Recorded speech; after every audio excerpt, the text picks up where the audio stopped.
This week we've had a massive rail fare hike. It will be a nightmare for millions of passengers. Families already facing soaring taxes and bills will be hit with the highest rise to the cost of the daily commute for almost a decade, pricing passengers out of the railways and undermining urgent action needed to tackle climate emergency. Now, I'm sure the Leader of the House will be aware that for his own constituents, a season ticket for commuters from Hucknall to Nottingham, a 15-minute journey, has gone up by over £200 under his government.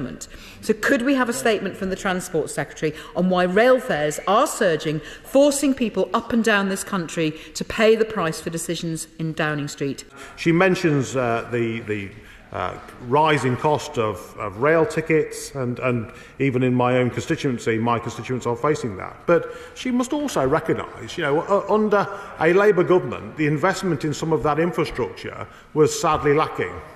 Labour actually electrified 11 miles of rail line.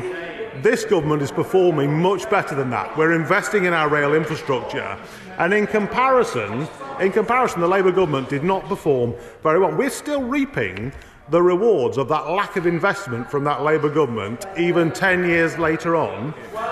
And another example of that is actually our nuclear energy industry. And if that Labour government had invested in our nuclear infrastructure when it was in power, actually we wouldn't be now facing some of the challenges we face. Luckily, this government is taking those challenges seriously and investing in our rail infrastructure and in our energy infrastructure. She should be supporting us in doing that.